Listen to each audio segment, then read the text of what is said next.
unsur-unsur iklim makro saling terikat membentuk sebuah siklus kehidupan.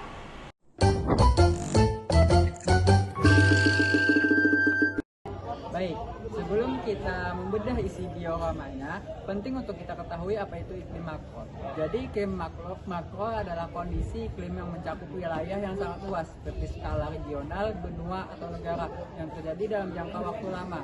Di Indonesia, iklim makro kita didominasi oleh iklim tropis basah. Karakteristik makro inilah yang menjadi rona lingkungan awal yang mengontrol suhu dan curah hujan regional. Sekarang mari kita bedah satu persatu komponen di dalam market kami.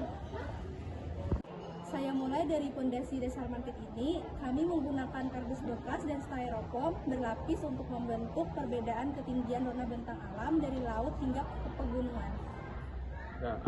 Lalu untuk memberikan efek visual yang jelas di kamera, kami menggunakan kertas buffalo dan kapas berwarna kontras untuk menggambarkan elemen vegetasi serta atmosfer. Komponen berikutnya, di sini kami ada samudra. Dalam iklim makro, samudra adalah tangki air raksasa yang menjadi sumber utama selurup uap air di bumi. Di atas samudra, kami menempelkan matahari. Matahari adalah penggerak utama iklim makro yang memancarkan energi panas sepanjang tahun di wilayah tropis.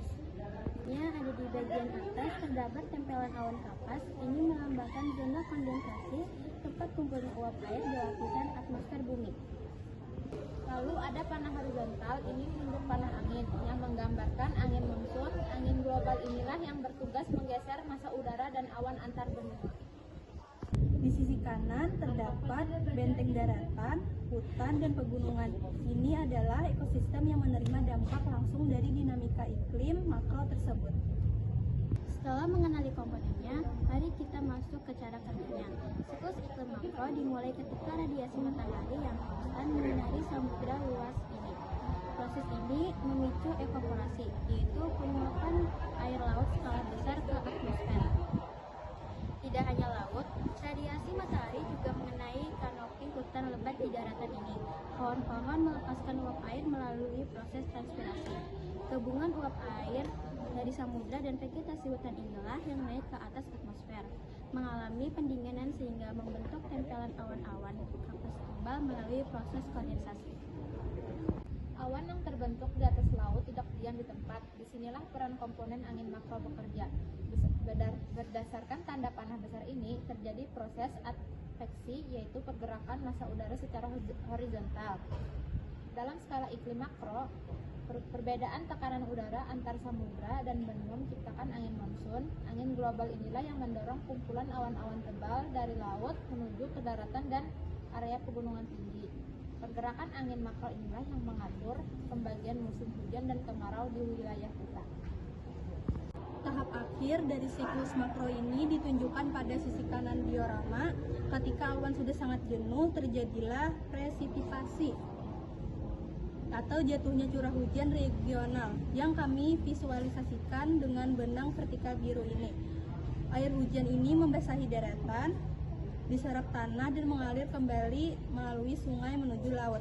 Bagi kita di bidang kehutanan dan lingkungan, kuantitas curah hujan makro yang digambarkan oleh market ini adalah acuan utama dalam menentukan tindakan silviculture.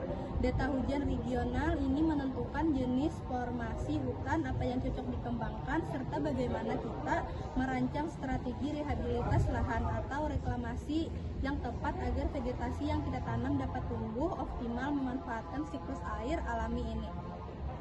Dari penjelasan rekan-rekan tadi, kita dapat melihat bahwa meskipun alat peraga diorama 3 dimensi kelompok kami bersifat statis, ini berhasil menggambarkan dengan sangat jelas betapa dinamisnya sistem iklim makro dan hidrologi yang mengontrol lingkungan hidup kita. Demikian presentasi video kelompok kami mengenai mekanisme iklim makro. Semoga visualisasi market dan penjelasan kami mudah dipahami dan bermanfaat. Terima kasih atas perhatian